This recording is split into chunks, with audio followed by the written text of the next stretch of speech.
John, welcome to Toastmaster, and I know you're gonna sign up. So I wanna introduce you. John probably asked, what is Toastmaster, right? So I have an answer for you. Toastmaster is a non-profit, small local club that people get together to help each other to improve our communication, the speaking, and the leadership skill.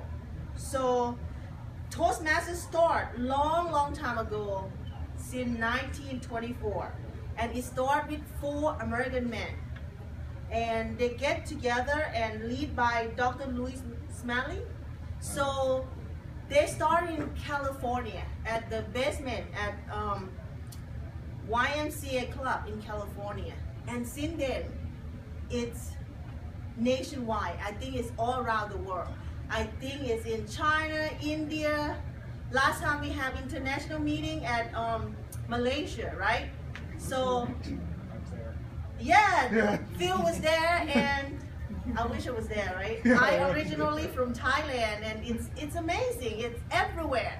And I think the guy that won the international Toastmaster, he's from India, right?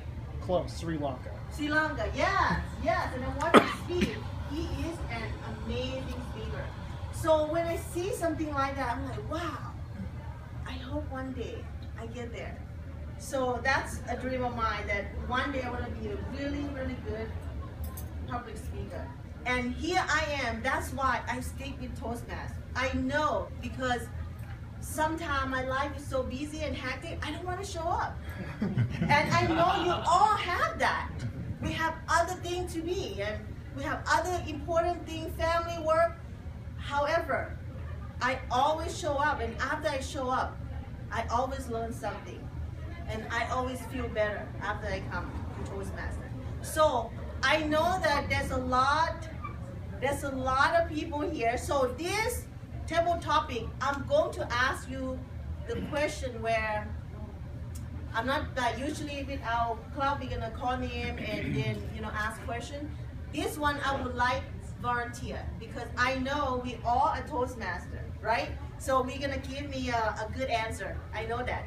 So see, Toastmasters start 50 years ago, okay? And then we start at first at Jacob Restaurant. And then since then it's at Dawn Seafood, Catfish Shack, Comfort Inn, and on. And right now we meet at Ground Patty, okay? And every first and third Thursday. So I know, like Bobby being like 30-something year, we asked the question, how can someone join Toastmasters that long? How long have you been, Jerry? 21 years.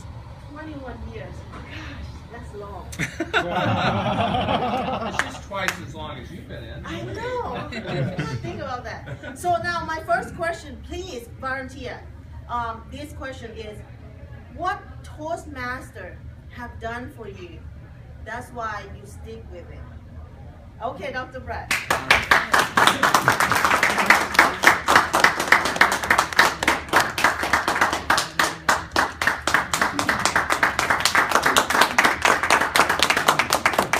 I think I'm the second oldest veteran here. I'm not sure if it was 1984 or 1985, so it's either 31 years or 30 years that I've been blessed to be a Toastmaster. Why did I get into Toastmasters? Well, I'm a pediatrician. I have a passion for children, and I was scared to death to give a speech, but I wanted to motivate children. I wanted to be able to give speeches at schools and youth groups and things like that. So when I heard that a couple of wonderful guys were coming from Lafayette to start a club, or try to start a club, at the Palace Cafe in Opelousas back in 84, 85, I said, I gotta go. And I'll be honest with you, I was scared to death, because everybody there was a lawyer, and those guys know how to speak. So in the back room at the Palace Cafe, there's a bathroom. I sat right next to the bathroom. That way, if I got too intimidated, I could just slip into the bathroom. And honestly, I did that more than once. But at the end of the year, praise God, I was the president of the club. We did found a club, and all those lawyers had quit, those rascals. So it just goes to show a country doctor sometimes can trump a doctor, trump a lawyer. But what has Toastmasters done for me? It's done so much in any profession, no matter what you do. I was just telling this beautiful young lady right here in the 10th grade, she wants to be an accountant. No matter what your profession is, you have to sell yourself. As a pediatrician, every day in my office, I have to sell my parents of the child why my prescription or recommendation is worthy, why they need to get their vaccine so they don't get polio like I got in 1954, and on and on and on. I was blessed to convince my wife to marry me 40 and a half years ago, and I still, after 40 and a half years, I have to get up every day and convince her that I'm worthy. Hang with me, Patty. By the way, she regrets not being here tonight, but we had a long trip from the Ozarks and wore her out. She was just so tired. But she will be back. Toastmasters teaches you so many wonderful things. In my opinion, the best thing it teaches you is to be a better listener. And listening is the key to everything. When you listen, people like you. People love you. Everybody in the world wants to be listened to. So if you're a good Toastmaster or an active Toastmaster, all of a sudden you become not just an effective speaker, but you become a very effective, empathic listener. And as a listener, I promise you, you'll have a better marriage, you'll be better in your career, and your neighbors will like you more, and all your friends will like you more, because you know that God gave us one mouth, but 2 ears. Listening is the most important. This tabletop expensive.